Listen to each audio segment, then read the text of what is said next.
పహల్గాం దాడి తర్వాత, ఆ పహల్గాం దాడి సమయంలో మన నిఘా వ్యవస్థ నిద్రపోయింది, బాధ్యతారహితంగా వ్యవహరించింది అనేటువంటి తీవ్రమైనటువంటి విమర్శలు వెల్లువెత్తినటువంటి తరుణంలో చేతులు గాలిన తర్వాత ఆకులు పట్టుకున్నట్టుగా ఇప్పుడు అరెస్టులు జరుగుతున్నాయి.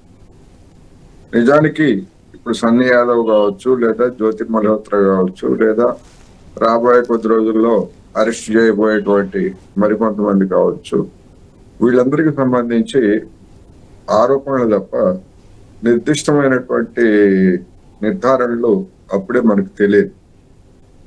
ఎందుకంటే జనం దృష్టిని మళ్లించడానికి కావచ్చు, లేదా జనంలో కాన్ఫిడెన్స్ కల్పించడానికి కావచ్చు, ప్రభుత్వం మేలుకుంది, నిద్ర మేలుకొని ఇప్పుడు ఇలాంటి వాళ్ళందరినీ పట్టుకుంటుంది అని చెప్పడానికి, ఒక ప్రచారానికి కూడా ఇలాంటి చర్యలు మనకి తెలుసు. అక్కడ బాంబు ఉంది, ఇక్కడ బాంబు ఉంది అనేటువంటి హెచ్చరికలు కూడా అలాంటి వాటిలో భాగమే అని గతంలో జరిగినటువంటి ఉదంతాలు కూడా మనకి స్పష్టంగా వేస్తుంది. అందువలన డెఫినెట్ గా బ్లాగర్స్ కావచ్చు, లేదా జర్నలిస్టుల పేరుతో ఉన్నటువంటి వాళ్ళు కావచ్చు, లేదా మరొకరి పేరుతో ఉన్నటువంటి వాళ్ళు కావచ్చు, గూఢచారులుగా లేదా సమాచారం అందించేటువంటి వాళ్ళుగా ఉన్నారన్నది నిజం.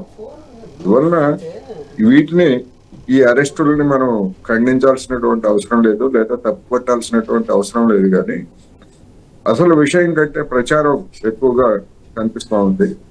అందువల్ల నిర్దిష్టమైనటువంటి ఆధారాలను సేకరించి కనుక వీళ్ళ మీద నేరాలు మోపకపోతే, లేదా వాళ్ళని కోర్టులో ప్రవేశపెట్టకపోతే, తరువాత కాలంలో వీళ్ళంతా బయటకు వచ్చిన తర్వాత ప్రభుత్వం అభాస్పాలయ్యేటువంటి అవకాశం ఉందని కూడా మనకు తెలుసు.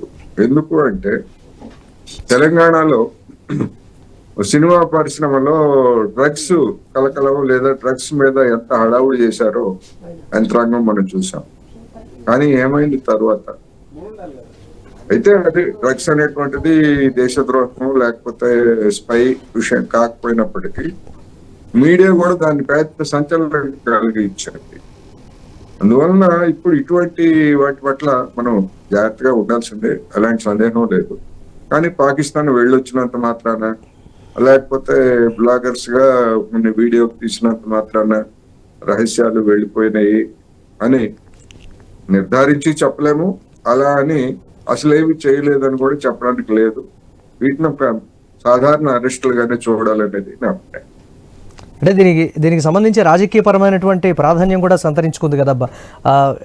కావాలనే భారతీయ జనతా పార్టీ దేశంలో ఒక టెన్షన్ వాతావరణాన్ని క్రియేట్ చేస్తోంది అనేటువంటి రకరకాల విమర్శలు, ఈ కోణాన్ని ఎలా చూడాలంటారు? నేను అదే చెప్తున్నా, ప్రతి దాన్ని రాజకీయాలకు వినియోగించుకోవడం అనేటువంటిది, లేదా నరేంద్ర మోడీ వ్యక్తిగత ప్రతిష్టను పెంచుకునేందుకు ఉపయోగించుకోవడం అనేటువంటిది గడిచినటువంటి 11 సంవత్సరాల్లో ఒక ధోరణిగా కనిపించింది. దానిలో భాగంగానే ఇలాంటివి జరుగుతున్నాయి. ఈ జరుగుతున్నటువంటి వాటికి మీడియా కూడా తన వంతు పాత్ర పోషిస్తూ దానికి దోహదం చేస్తుందని కూడా నేను ఈ సందర్భంగా చెప్పదలుచుకున్నాను. అందుకని శాంతి భద్రతలు కావచ్చు, లేదా దేశద్రోహానికి సంబంధించినటువంటి అంశాలు కావచ్చు, లేదా మిలిటరీ చర్యలు కావచ్చు, వీటిని రాజకీయాలకు ముడిపెట్టి, లేదా దానికి ప్రతిష్ట కనుక పోయేట్లయితే విమర్శలు కూడా వస్తాయి.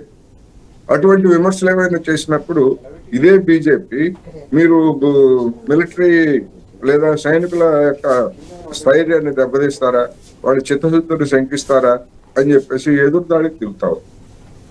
వాళ్ళు చేసినటువంటిదేమో మొత్తం అంతా కూడా సర్జికల్ స్ట్రైక్స్, లేకపోతే ఉగ్రవాద శిబిరాలన్నీ కూడా నరేంద్ర మోడీ గారే వెళ్లి విమానాలన్నట్టు దాడి చేసినట్టు ప్రచారం చేసుకుంటారు.